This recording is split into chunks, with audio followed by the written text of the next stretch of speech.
क्या आप बार-बार अलग-अलग बैंकों और इंश्योरेंस कंपनियों में अपने केवाईसी डॉक्यूमेंट्स जमा करके थक चुके हैं? क्या आप ट्रेन का तत्काल टिकट बुक करते समय दलालों की वजह से बेहद परेशान हैं? या फिर आज जो एक व्यापारी है, वो जीएसटी नियमों में होने वाले बदलावों को लेकर चिंतित नजर आ रहा है? अगर इनमें से किसी भी सवाल का जवाब आपका हाँ है, तो ये वीडियो आपके लिए है।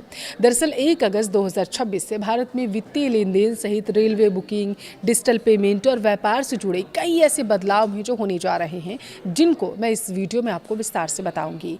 और इसी वजह से मैं कह रही हूँ कि ये वीडियो बेहद ही महत्वपूर्ण है, लास्ट तक ज़रूर देखिएगा।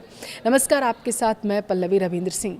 देखिए, क्या आपके साथ कभी ऐसा हुआ है? आप ज़रा सोचिए कि आप सुबह-सुबह अपनी नींद ख़राब करके ट्रेन के तत्काल टिकट की लाइन में लगे हों और जब आपका नंबर आया हो तो पता चले टिकट तो फुल है, क्योंकि कोई दलाल आपसे पहले बाजी मार ले गया। या फिर ज़रा याद कीजिए, बैंक में खाता खुलवाना हो और म्यूचुअल फंड लेना हो या फिर इंश्योरेंस, हर बार वही केवाईसी डॉक्यूमेंट की फ़ोटोकॉपी आपको बार बार लेकर वहाँ पर जाना पड़ता है, जिससे आप बेहद परेशान हो जाते थे।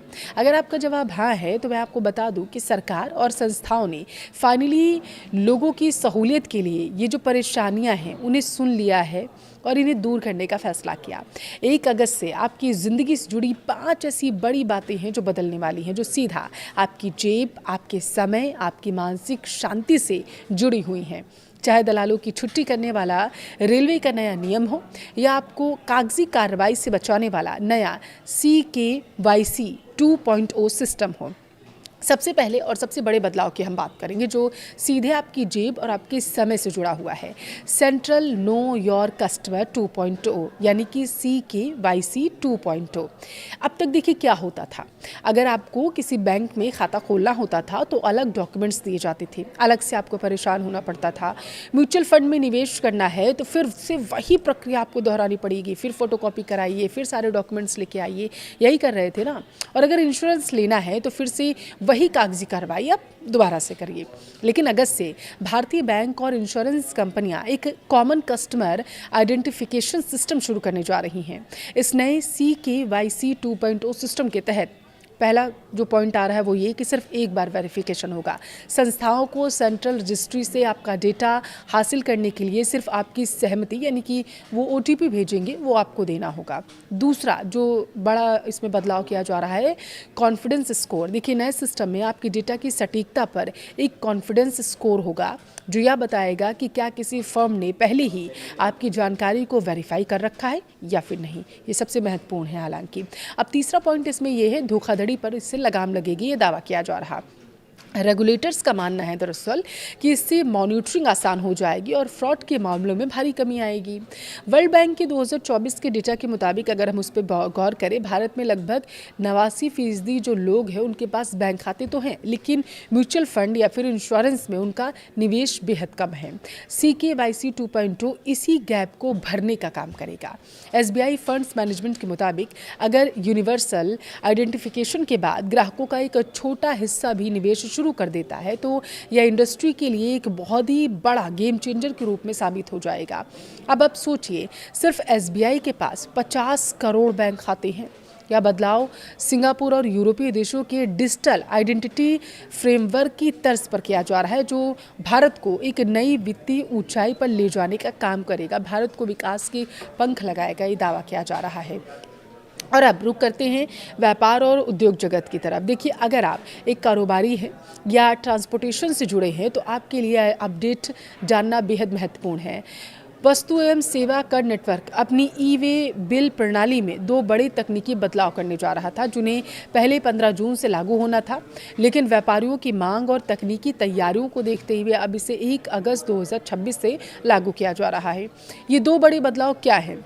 पहला, शिप टू GSTIN अनिवार्य, यानी अगर आप bill to ship to model के तहत काम करते थे तो अब माल प्राप्त करने के लिए, यानी जहां माल डिलीवरी कर रहे हैं, जो भी आपका सामान आ रहा है, उस पक्ष का GST नंबर भी दर्ज करना आपको अनिवार्य होगा, बशर्ते वह GST में रजिस्टर्ड हो, तभी आप कर सकते हैं। अगर GST उनके पास नहीं होगा तो नहीं करेंगे। लेकिन अगर आपको फ़ायदा चाहिए तो आपको दूसरी तरफ का भी GST नंबर वहाँ देना होगा। ई-वे बिल बंद करने की सुविधा ये भी महत्वपूर्ण है। देखिए, माल की डिलीवरी पूरी होने के बाद सप्लायर, खरीदार या ट्रांसपोर्टर जो होंगे अपनी स्वेच्छा से ई-वे बिल को क्लोज कर सकेंगे। इस नियम के फ़ायदे क्या होंगे? देखिए, इससे टैक्स चोरी पर लगाम लगेगी, माल की ट्रैकिंग व्यवस्था ज़्यादा पारदर्शी हो जाएगी, व्यापारिक संगठनों को अपना ERP और सॉफ्टवेयर अपडेट करने का जो अतिरिक्त समय मिलेगा वो अब जो मिलता था वो भी ख़त्म हो जाएगा। इसलिए 1 अगस्त से पहले अपने सिस्टम को नए API के अनुकूल आप ज़रूर बना लीजिएगा, वरना आपको नुकसान हो सकता है। अब बात करते हैं आम आदमी की सबसे बड़ी ज़रूरत भारतीय रेलवे की। अचानक यात्रा करने पड़े आपको तो तत्काल टिकट ही एकमात्र आपका सहारा होता है। लेकिन हम सभी जानते हैं, देखिए, कि टिकट काउंटर्स पर दलालों का कैसा राज चलता है। सिर्फ टिकट काउंटर्स पर नहीं, आप आजकल तो ऑनलाइन भी ये फ्रॉड चलने लगा है। इसी परेशानी को ख़त्म करने के लिए पश्चिमी मध्य रेलवे ने भोपाल मंडल के सभी आरक्षण केंद्रों पर 1 अगस्त से एक बिल्कुल ही नई टोकन व्यवस्था लागू करने का फैसला कर लिया है। चलिए, इसके नियम क्या हैं वो भी आपको बताते हैं। अगर हम बात करें एसी की, एसी तत्काल टिकट के लिए सुबह 8:30 से 9 बजे तक टोकन मिलेंगे। वहीं नॉन एसी के लिए सुबह 9 से 9:30 बजे तक टोकन मिलेगा। प्रत्येक काउंटर पर ज़्यादातर 10 एसी और 15 नॉन एसी टोकन ही जारी किए जा सकेंगे। 2 कैटेगरी यानी ए और बी की बात करते हैं। ए श्रेणी, इसमें वो लोग आएंगे जो अपने लिए या अपने सीधे परिवार, माता पिता, बच्चे या फिर पति पत्नी या परिवार में किसी के लिए भी वो टिकट लेना चाहेंगे। इन्हें सबसे पहले प्राथमिकता दी जाएगी। इसके लिए यात्री को अपना 100 प्रमाणित मान्य पहचान पत्र भी वहाँ पर दिखाना होगा, अगर वो मांगते हैं तो। अब बात करें बी श्रेणी की, तो इसमें अन्य प्रतिनिधि आएंगे जिनका नंबर ए श्रेणी के ख़त्म होने के बाद आएगा। सबसे अच्छी बात देखिए ये है कि यह टोकन नॉन ट्रांसफरेबल होगा, यानी आप इसे ट्रांसफ़र नहीं कर सकते, और इस पर काउंटर नंबर भी दर्ज होगा। यानी दलाल अब एक व्यक्ति को बार बार लाइन में लगाकर टोकन भी नहीं ले सकते हैं। यह रेलवे का एक शानदार कदम माना जा रहा है, जिससे असली ज़रूरतमंद यात्रियों को राहत मिलेगी और दलालों को जो है उससे बाहर का रास्ता दिखा दिया जाएगा। उनकी छुट्टी होने वाली है। अंत में 2 और महत्वपूर्ण अपडेट्स जो आपके रोज़मर्रा के जीवन को प्रभावित करेंगे, इन्हें भी आपके लिए जानना ज़रूरी है, इसलिए आप वीडियो को अभी देखिए और लास्ट में अपनी राय भी ज़रूर बताइएगा कि इनमें से कौन सा अपडेट आपके लिए सबसे महत्वपूर्ण है। देखिए, पहला अपडेट है UPI को लेकर। आजकल हम हर छोटी चीज़ के लिए UPI का इस्तेमाल करते हैं। कई लोग दिन में बार बार अपना बैंक बैलेंस चेक करते हैं। सर्वर पर इस अनावश्यक लोड को कम करने के लिए 1 अगस्त से UPI ऐप्स पर दैनिक बैलेंस चेक और अकाउंट स्टेटस देखने की एक सीमा लिमिट जो है वो तय कर दी जाएगी। इसका मुख्य उद्देश्य ट्रांजैक्शन सर्वर को फास्ट करना होगा और क्रैश फ्री बनाना होगा। दूसरा अपडेट है पर्यटन और पर्यावरण से जुड़ा हुआ। ये बेहद महत्वपूर्ण है अगर आप पहाड़ों पर जाने का शौक़ रखते हैं तो। देखिए, पहाड़ों की रानी नैनीताल अगर आप जाना चाहते हैं तो सावधान हो जाइए, क्योंकि ध्वनि प्रदूषण को कंट्रोल करने के लिए 1 अगस्त से नैनीताल की प्रसिद्ध मॉल रोड को पूरी तरीके से नो हॉकिंग जोन घोषित कर दिया गया है। वहां वाहनों के हॉर्न बजाने पर सख्त प्रतिबंध लगा दिया गया है। नियम तोड़ने वालों पर भारी जुर्माना लगाया जाएगा। यह कदम वहां की शांति, पर्यावरण को बचाए रखने के लिए उठाया गया है और मुझे ऐसा लगता है कि पहाड़ों के लिए यह नियम बेहद ही अच्छा है।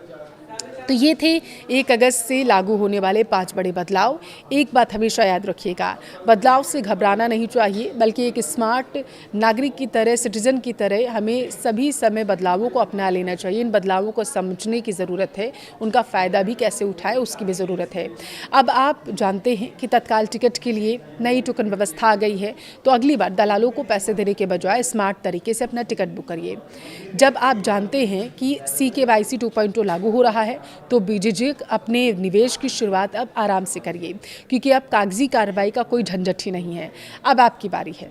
मुझे कमेंट बॉक्स में ज़रूर बताइएगा कि इन 5 नियमों में से आपको सबसे ज़्यादा किस नियम का इंतज़ार था।